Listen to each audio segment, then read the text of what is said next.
किसी गांव में एक नौजवान लड़का रहता था। वो हमेशा दुखी और उदास रहता था। माजी के दुखों और बुरी यादों में खोया रहता। वो इन्हें भूल ही नहीं पाता था। एक ही बात के बारे में सोच सोच कर परेशान होता रहता था। अगर इससे कोई गलती हो जाती या कोई इसे कुछ कह देता तो वो पूरा दिन इसी के बारे में सोचता रहता कि मैंने क्या किया, इसने मुझे ऐसा क्यों कहा, इसने ये क्यों किया। वही बात इसके दिन में पूरा दिन घूमती रहती थी। वो खुद को बुरा भला कहता, अपनी किस्मत को कोसता रहता था, या फिर उस शख्स को नीचा दिखाने में या उससे बदला लेने के बारे में मंसूबे बनाता रहता था। अपनी इस आदत की वजह से वो अपने काम पर भी ध्यान नहीं दे पाता था, जिसकी वजह से कई बार इसे नौकरी से निकाला जा चुका था। वो हर वक्त टेंशन और स्ट्रेस में रहता था।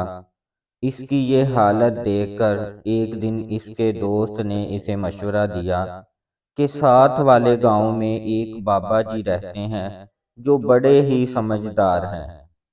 लोग बड़ी दूर से उनके पास अपनी परेशानी का हल पूछने के लिए आते हैं।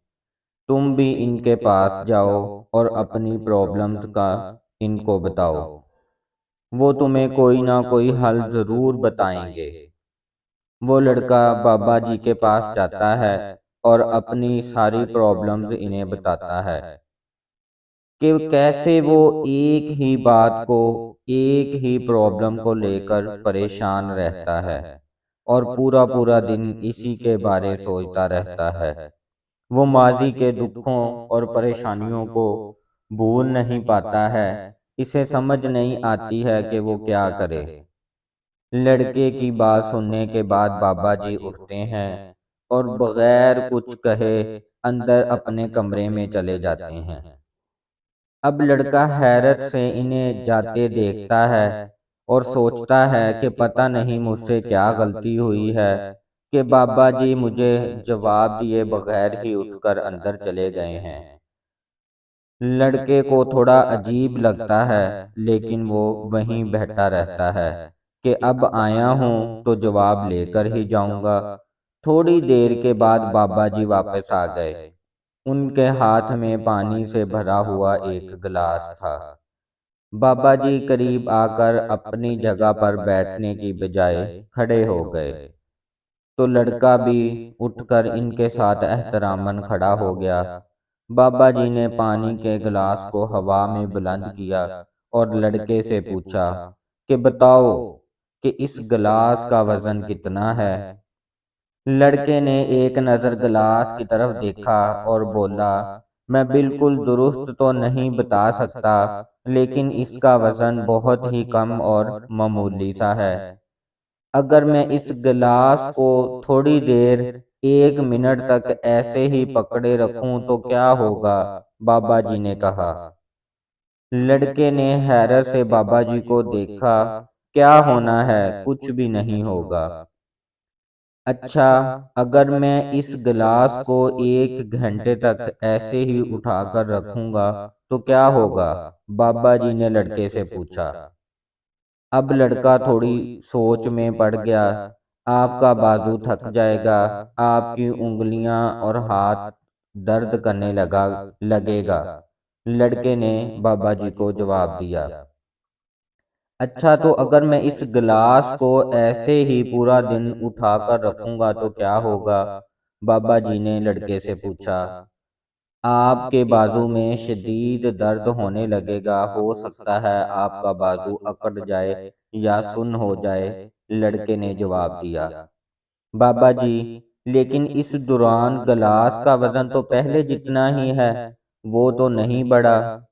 फिर ऐसा क्यों होगा, बाजू क्यों अकड़ जाएगा और हॉस्पिटल क्यों जाना पड़ेगा, बाबा जी ने पूछा।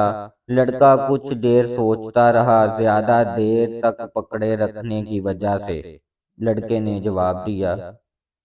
लड़के ने जवाब दिया, जितना ज्यादा देर तक आप गिलास को पकड़े रखेंगे, उतनी ही आपकी तकलीफ बढ़ती जाएगी।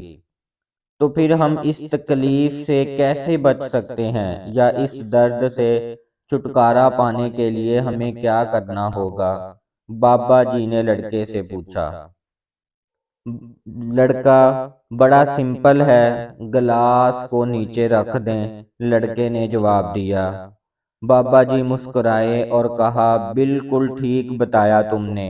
अब मेरी बात गौर से सुनो।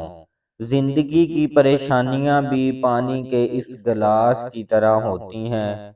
अगर आप थोड़ी देर तक इन्हें दिमाग में रखें, थोड़ी देर तक इनके बारे में सोचें, तो कोई बात नहीं। लेकिन अगर आप कई घंटों तक इनके बारे में सोचते रहेंगे, एक ही बात, एक ही प्रॉब्लम को अपने दिमाग में रखेंगे, तो आपका सर दर्द करने लगेगा। आप थका हुआ महसूस करेंगे, कोई भी काम करने को दिल नहीं करेगा। और अगर आप इनको और ही ज़्यादा देर तक अपने दिमाग में रखेंगे, पूरा दिन या कई दिनों तक इनके बारे में सोचते रहेंगे, तो ये आपकी ज़िंदगी को बर्बाद कर देंगे, आपको पागल बना देंगे। आपकी एनर्जी को खा जाएंगे, आपकी सलाहियतों को दबा देंगे। आप अपना कोई भी काम अच्छे से नहीं कर पाएंगे। अपने माजी की गलतियों और तल्ख यादों के बारे में सोचना ज़रूरी है, लेकिन इससे भी ज़्यादा ज़रूरी है कि आप इन गलतियों और तलख तजर्बात से कोई सबक सीखें और सीख कर ज़िंदगी में आगे बढ़ें। अगर तुम एक ही बात को पकड़कर बैठे रहोगे, तो वो बात ठीक इस गिलास की तरह तुम्हारी जिंदगी में दर्द पैदा कर देगी, तुम्हारी जिंदगी को मुश्किल बना देगी। अगर तुम अपने माजी को पकड़कर ही बैठे रहोगे, तो तुम्हारा हाल, तुम्हारा आज भी तुम्हारे हाथ से निकल जाएगा। अपने माजी पर रोते रोते तुम अपने आज को भी बर्बाद कर लोगे, और फिर वक़्त गुज़र जाने के बाद तुम्हें अपने किए पर पछतावा होगा। तुम अपने माजी में जिस तरह का इंसान बनना चाहते थे, या माजी में की गई जिन गलतियों पर तुम्हें अफ़सोस है, तो तुम आज से ही वैसा इंसान बनने की कोशिश करो। और कोशिश करो कि माजी में की गई गलतियों को दोबारा ना करो, ताकि बाद में तुम्हें इन पर पछताना ना पड़े। इसलिए अपने माजी पर रोना छोड़ दो और अपने आज पर ध्यान दो। अपने आज को बेहतर बनाओ, तुम जिंदगी में कामयाब हो जाओगे।